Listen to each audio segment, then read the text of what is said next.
கம்பனுக்கு ஒரு ஓமை சொல்ல மனம் ஆசைப்படுகிறது. எதை சொல்வேன்? ஆடவருக்குள் அதிசிறந்தவனாகிய நம்பி இவள், பெண்களுக்குள் அதிசிறந்தவளாகிய நங்கை இவள்.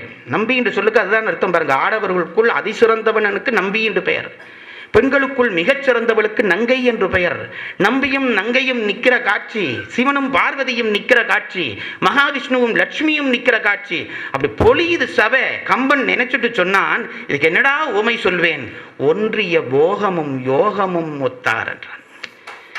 ஒன்றிய போகமும் யோகமும் ஒத்தார். இதுல என்ன சிறப்பு சொல்லுங்க பாருங்க. நாங்க பல பேர் நினைச்சு கொண்டிருக்கிறோம் போகம் யோகத்துக்கு இடைஞ்சல் என்று நினைச்சு கொண்டிருக்கிறோம். சமயவாதிகள் கன பேருக்கு என்ன சில விஷயம் விளங்க இல்லை. போகம் யோகத்துக்கு இடைஞ்சல் என்று பல பேர் நினைச்சு கொண்டிருக்கிறோம்.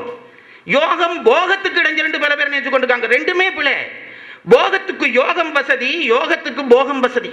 இது பெரிய நுட்பமான விஷயம். பெரும் சமய சபையில் பேச வேண்டிய விஷயம். போகம் இப்ப நான் சொல்றேன் பாருங்க. நாங்க சில பேர் சாப்பிட்றாங்க சொல்றது, இப்படி வாய் ருசி பார்க்கிறவர் இவருக்கு இங்க கடவுளை கும்பிட முடியுது. வாய் ருசி பார், வாய் ருசி பார், நல்ல காட்சிகளை பார், நல்ல சங்கீதத்தை கேள். ஏனென்றால் இந்த கேட்கிற புலன்கள் மென்மைப்பட மென்மைப்பட மென்மைப்பட நுட்பமான விஷயங்களை காணுகிற தகுதி பெறும். இங்க பாருங்க, இது என்ன, இது என்ன டம்ளர் நீங்க சொல்லுவீங்க. இதை ஒருத்தர் டம்ளர் என்று சொல்லாம விட்டுட்டாருன்னு வைப்போம். அவருக்கு என்ன பெயர்? குருடு என்று பெயர். இதை பார்க்க தெரியலையே, குருடு என்று பெயர். இப்போ சங்கீத கச்சேரி நடக்குது. ஆஹா கல்யாணி என்ன சுகமா இருக்குன்னு அம்மா சொல்றா. கல்யாணியோ எந்த கல்யாணின்னு இப்படி இப்படி பார்க்கிறான் ஒருத்தன். இவனுக்கு என்ன பெயர்? இது தெரியாதவனுக்கு குருடு என்று பெயராண்டா, அந்த ராகத்தை தெரியாதவனுக்கு செவிடு என்று தான் பெயர். காது இருக்கின்ற காண்டி நீ கட்டிக்காரன் நினையாதே. ஒரு ராகம் ஒரு வித்வான் பாடுற பொழுது இது என்ன ராகம் என்று உனக்கு பெயர் தெரியாட்டி நீ செவிடு. அப்போ மென்மைப்பட மென்மைப்பட ராகத்துக்கு வடிவம் தெரியுது, சத்து காத்துக்கு அடையாளம் தெரியுது அல்லவா? இப்படி புலன்களை நுண்மையாக்க நுண்மையாக்க நுண்மையாக்க அருவப்பொருள்கள் தெரிஞ்சாதான் கடவுளை தொடலாம். நம்ம சாப்பாட்டிலேயே பாருங்க, ஒரு சாப்பாட்டுக்கு தான் ஒரு புது பெயர் வச்சிருக்காங்க. என்ன பெயர்? ரசம் என்று ஒரு சாப்பாடு இருக்கு, தெரியுமில்ல உங்களுக்கு? ரசம் என்றாலே ருசியின் அர்த்தம். ரசம் என்று அதுக்கு பேரே வச்சிருக்கான். உங்களுக்கு விஷயம் இந்த சமையல் தெரியும்னு சொன்னேன், அதுக்காண்டி கொஞ்சம் சொல்கிறேன், ஒரு நிமிஷம் பொறுத்து கொடுங்க. ரசத்தில் என்ன விஷயம்டா, தேங்காய் பால் புளிஞ்சு விட்டு அது இதை ஒன்றும் பண்ணுறே இல்லை, சும்மா பச்சை தண்ணியில் வைக்கிறது.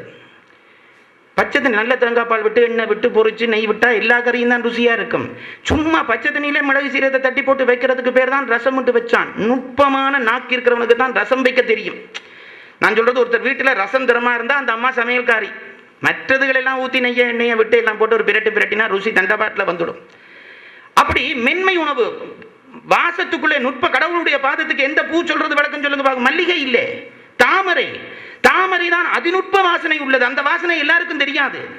அப்போ நுட்பமான புலன்கள் உணர்வு பெற வேண்டுமானால் அனுபவத்திலே போகத்திலே ஈடுபடத்தான் வேண்டும்.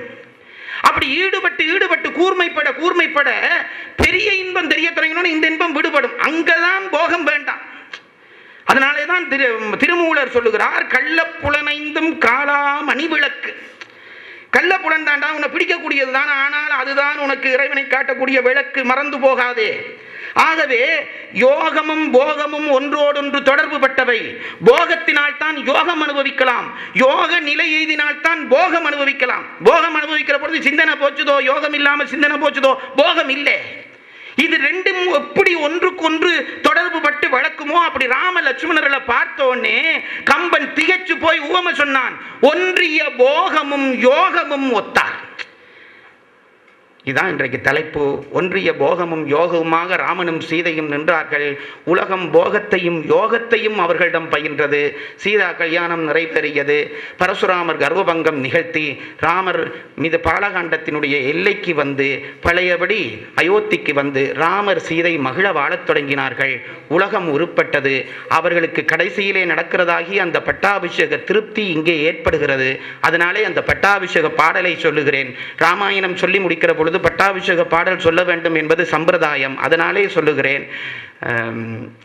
அரியணை அனுமன் தாங்க, அங்கதன் உடைவாள் எந்த, பரதன் வெண்குடை கவிக்க, இருவரும் கவரி பெற்ற, விரிகடல் உலகம் ஏத்தும் வெண்ணை மண் சடையன் வன்மை மரபுளோர் கொடுக்க, வாங்கி வசிட்டனே புனைந்தான் மௌலி என்று ராம பட்டாபிஷேகத்தை கம்பர் நடத்துகிறார். இந்த மங்களத்தை இந்த மங்களமான இடத்திலே சொல்ல வாய்ப்பளித்த அத்தனை பேருக்கும் மகிழ்கிறேன். ராமாயணம் சொன்ன வாயாலே, ஒன்றிய போகமும் யோகமும் காட்டிய வாயாலே இங்கு திருமணமாகாமல் இருக்கக்கூடிய இளைஞர்களுக்கெல்லாம் நல்ல நல்ல திருமணங்கள் நடத்தட்டும் என்று வாழ்த்துகிறேன். ஆணவர்களுக்கு நல்ல சந்ததி உருவாகட்டும் என்று வாழ்த்துகிறேன். கற்றவர்கள் உயர்ந்த சிந்தனை பெறுவார்களாக என்று வாழ்த்துகிறேன். நம் இனம் உயர்ந்து உயர்ந்து உலகத்திற்கு முன்னுதாரணமாகட்டும் என்று வாழ்த்தி இந்த வாய்ப்பளித்த அத்தனை பேரிடமும் விடைபெறுகிறேன். நன்றி.